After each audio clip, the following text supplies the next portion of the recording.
അസ്സലാമു അലൈക്കും. Welcome to food on cam. ഇന്ന് ഒരു അടിപൊളി റെസിപ്പിയുമായിട്ടാണ് വന്നിട്ടുള്ളത്. തേങ്ങാപ്പാൽ ഒഴിച്ചു വെക്കുന്ന ഞണ്ടുകറി. അപ്പോൾ നമുക്ക് തുടങ്ങാം. ഫസ്റ്റ് ഇൻഗ്രീഡിയൻസ് നോക്കാം. 350 ഗ്രാം ക്രാബ് എടുത്തിട്ടുണ്ട്. 1/2 കപ്പ് തേങ്ങയുടെ ഒന്നാം പാൽ,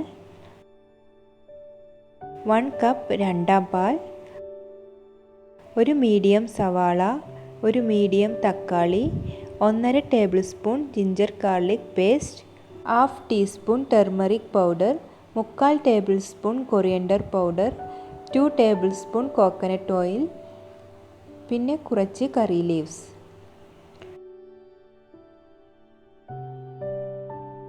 ഒരു കുക്കറിൽ ക്രാബും മസാലപ്പൊടികളും രണ്ടാം പാലും ആവശ്യത്തിന് ഉപ്പും ചേർത്ത് വേവിച്ചെടുക്കാം.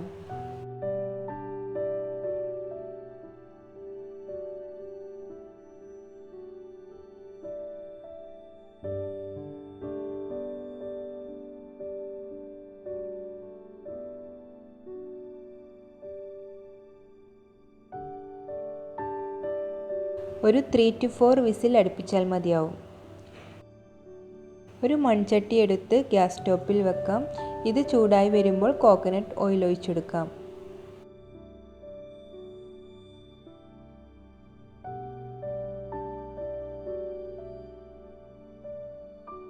ഓയിൽ ചൂടായി വന്നാൽ കറി ലീവ്സും സവാളയും ചേർക്കാം.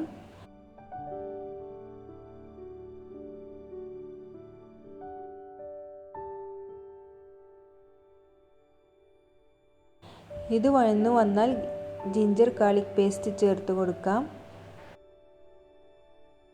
ഇതെല്ലാം കൂടി ഒന്ന് നന്നായി വഴറ്റിയെടുക്കാം.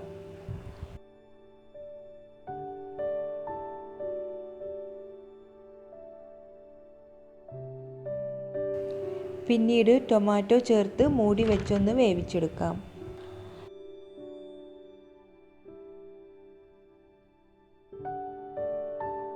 ക്രാബ് ഇവിടെ റെഡി ആയിട്ടുണ്ട്.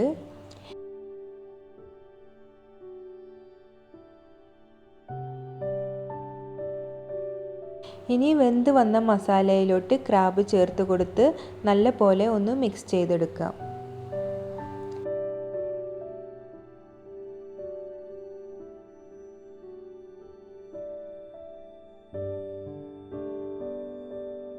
ഇതിലെ ഗ്രേവി ഒന്ന് വറ്റിച്ചെടുക്കണം.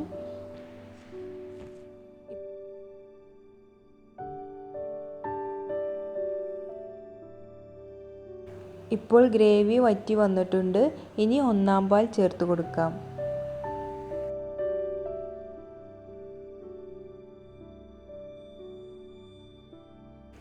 ഇനി ഇതൊന്ന് ചൂടാക്കിയെടുത്താൽ മതിയാവും, തിളപ്പിക്കേണ്ട ആവശ്യമില്ല.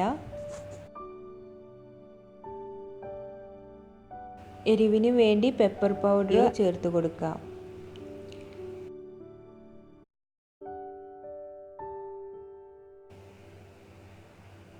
ക്രാബ് കറി ഇവിടെ റെഡി ആയിട്ടുണ്ട്.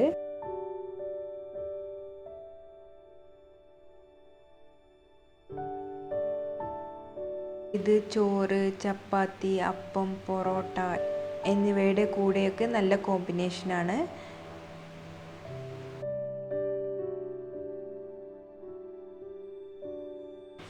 എല്ലാവരും ഇതൊന്ന് ട്രൈ ചെയ്ത് നോക്കുക.